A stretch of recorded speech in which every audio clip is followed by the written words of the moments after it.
Guys, barusan gue lihat dari mungkin TikToknya Kokori nih. Nih kita lihat, masih kita percaya propaganda Barunaga, JP, Olanwe, IQW, Jainal Sorry bahwa Malaysia itu macam surga, tanda tanya nih. Mau tahu kondisi Malaysia, cari tahu curhatan warga Malaysia sendiri, bukan dari WNI buzzer pencari muka. Terus si bajar-bajar ini gini bilang guys, Kokori mesti menangis tengok video ini katanya. Ya masalah, kau sakit hatiku, tidakkah kau rasa kasihan padaku? Anjir sih, PKI seperti ini bikin gaduh antara dua negara. Gara-gara mereka, orang Indonesia membalas argumentasi yang dilontarkan kepada Indonesia gitu. Karena kami nggak mau dong negara kami direndahkan sama orang seperti ini. Tentu saja dibalas dengan argumentasi fakta dan kenyataan gitu. Bagaimanapun juga, baik buruknya Indonesia inilah negara yang kami cintai. Bukan orang yang rela membenci asal negaranya sendiri hanya karena ingin mendapatkan martabat yang lebih tinggi dari orang yang menggaji mereka gitu.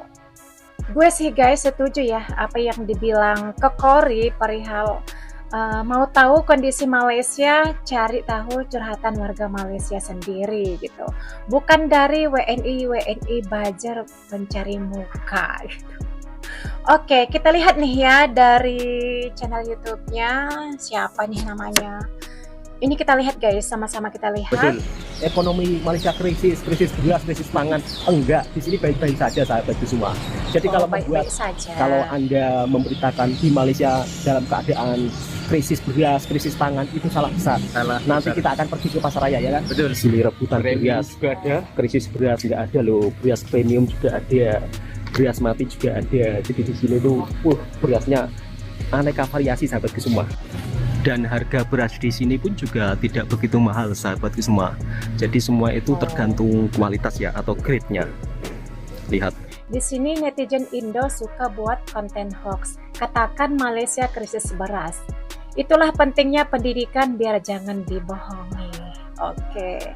Terus kita lihat ya, kalau kita mau lihat kondisi Malaysia, kita cari tahu dong ya curhatan dari warga Malaysia itu sendiri. Bukan dari WNI ataupun buzzer-buzzernya Malaysia gitu. Kita lihat nih ya. Dalam bangsa di dalam hutan, tanpa bekalan elektrik dan air, di kampung bahagia Kolkerai akibat kedaifan keluarga. Oke, bentar, kita di sini kita lihat Hafizah berkata asalnya rumah yang tidak berpintu dan daun tingkap itu milik penduduk kampung dan selepas mereka berpindah 4 beranak itu katanya. Bangsal yang berlantaikan tanah di bahagian dapur, dinding dan lantai berlubang serta bumbung banyak yang bocor dianggap istana bagi Hafizah Kasim 43 tahun dan suami Ibrahim Doni 41 tahun serta 2 anak mereka Norma Ibrahim 10 tahun dan Muhammad Nasrullah 7 tahun untuk dijadikan tempat berteduh sejak 10 tahun lalu. Oke, sejak 10 tahun yang lalu. Itu video pertama ya guys. Terus kita lihat lagi nih ya. Ini dari negara tetangga kita juga nih. Karena di sini ada konten kreator ya membandingkan miskin di Malaysia tak sama dengan miskin di Indonesia gitu katanya. Tapi ini loh malah seneng loh dari negara tetangga kita melihat konten tersebut. Malah mereka sokong gitu. Kita lihat kenyataannya di sini ya. Kaki jerlus ke dalam lantai yang reput dan sebahagiannya ada yang berlubang. Rumah pusaka yang dihuni Cik Rozali 55 tahun bersama anak perempuannya. Cik Rozali berkata rumah yang sedia ada kecil itu semakin sempit apabila bahagian hadapannya sudah tidak boleh diduduki lagi karena runtuh katanya. Nur Aziani 28 tahun di Kampung 7 di Tumpat, Kelantan kelihatan uzur dengan tiada pintu dan tingkap, sebaliknya hanya ditutup dengan kain sahaja. Disebabkan lokasinya terletak berhampiran bendang, rumah yang sebahagiannya sudah runtuh itu kerap dimasuki haiwan berbisa seperti ular yang hampir meragut nyawa. Cik Rozali berkata dia hanya bekerja kampung. Masalah sampah ini tidak dapat diselesaikan. Sepatutnya belanjawan ini sedar situasi sekarang ini sudah pun krisis. Kita lihat krisis beras. Bekalan pengeluaran beras negara patutnya 70% berbanding dengan 30% import. Yang terkini saya diberitahu hanya sudah sampai 60% saja. There's a shortage of Bagus, boleh minta 10%. laluan. Bagus. Kota Melaka. Benar kan guys, kata Kokori, kalau mau tahu kondisi Malaysia, cari aja dari curhatan warga Malaysia, bukan dari buzzer-buzzer tersebut. Kita lihat lagi nih ya. Rakyat Malaysia tidak mencari beras putih tempatan.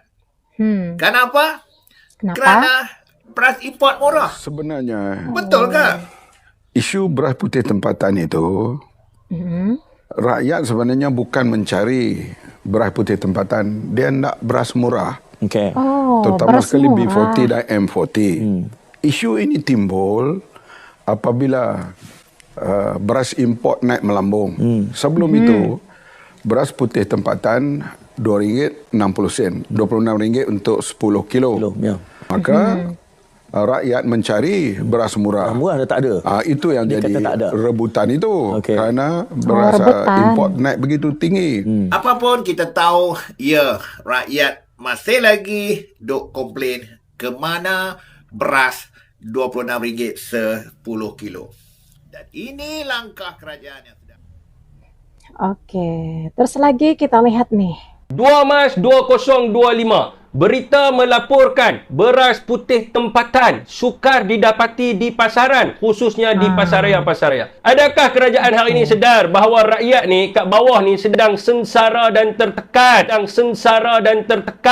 Namun mereka ni gagal nak menangani masalah rakyat. Isu beras tempatan 2 tahun tak selesai. Sekarang nak tanya, mana pi subsidi 150 juta yang diumumkan oleh kerajaan sebelum ini? Hari ini dah 2 Mac 2025, masih tidak ada beras tempatan ataupun beras yang mereka kata harga RM26 ni. Mana pi subsidi ini disalurkan? Dan bagaimanakah pengagihan dibuat? Saya cadangkan kepada kerajaan Madani agar dipindahkan wang subsidi itu secara cash dekat rakyat ataupun melalui e-wallet. Supaya rakyat sebenarnya yang mendapat subsidi itu bukan ditipu dan dimanipulasi macam sekarang ini. Subsidi dah keluar 150 juta wang rakyat dan harga beras masih lagi mahal. Apakah pandangan rakyat Malaysia? Hampa setuju tak dengan benda ni semua?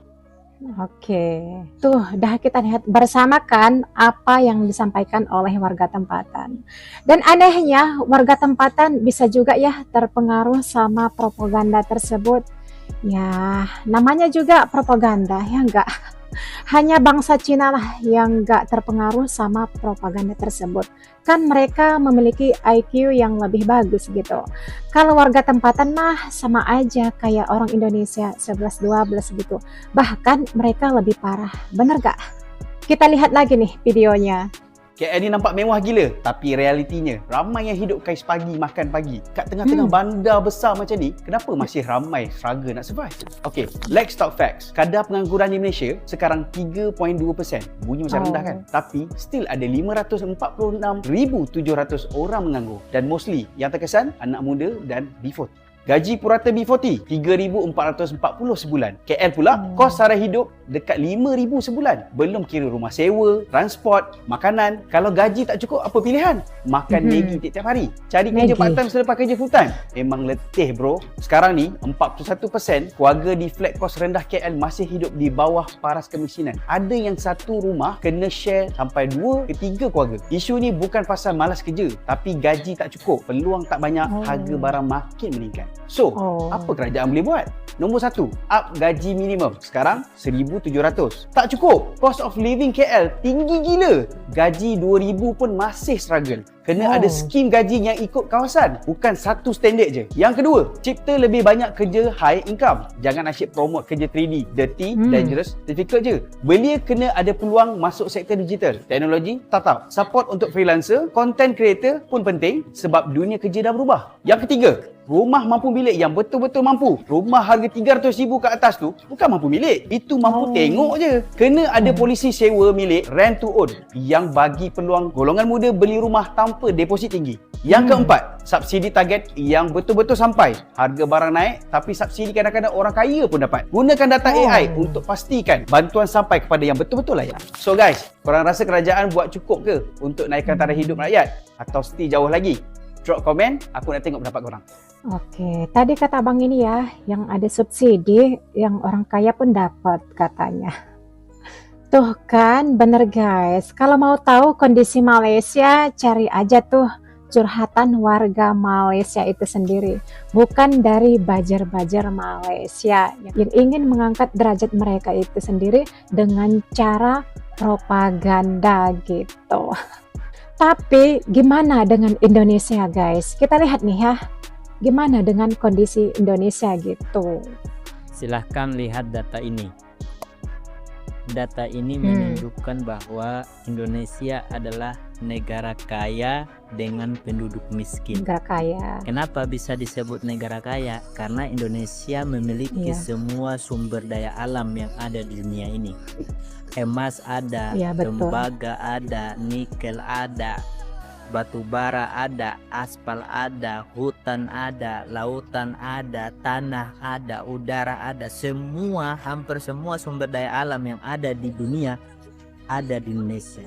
Lalu kenapa Indonesia bisa dikatakan negara miskin? Ya, karena lihat, Indonesia menurut World Bank menjadi negara kedua dengan penduduk miskin. 60,3% penduduk Indonesia dikategorikan miskin. Lalu pada kemana kekayaan yang ada di negara ini? Dibawa kemana? Jawabannya adalah kekayaan hari ini ditumpuk oleh oligarki, para penguasa, para kapitalis, ya, yang mengeruk sumber daya alam, lalu keuntungannya masuk di kantong-kantong pribadi mereka. Bagaimana kekayaan para pejabat, para penguasa yang sekaligus pengusaha di negeri ini, berapa banyak kekayaan mereka? Perusahaan-perusahaan asing, berapa banyak kekayaan mereka? Lalu rakyat dapat apa? Rakyat hanya dapat ampas dari kekayaan negeri ini. Bahkan rakyat dipaksa untuk membayar pajak hanya untuk apa? Menambah pendapatan di negeri ini. Bagaimana menurut teman-teman? Silakan komen. Oke, bagaimana menurut teman-teman? Benar banget ya apa yang dibilang abang ini guys gitu. Gue setuju sih apa pendapat abang ini. Semoga Allah Subhanahu wa Ta'ala suatu saat nanti Indonesia menjadikan pemimpin yang amanah, adil, jujur, serta berpihak kepada rakyat. Amin. Orang yang menjolimi negara ini akan kembali kepadanya dan keluarga sifat jolimnya itu. Gitu aja sih. Kita juga tahu kok negara Indonesia ini masih banyak kekurangannya gitu. Dan juga masih ada kok kelebihannya. Setiap kelebihan pasti ada kekurangan. Karena di setiap negara gak ada negara yang sempurna gitu. Bener gak? Nak masalah, kau sakit hati.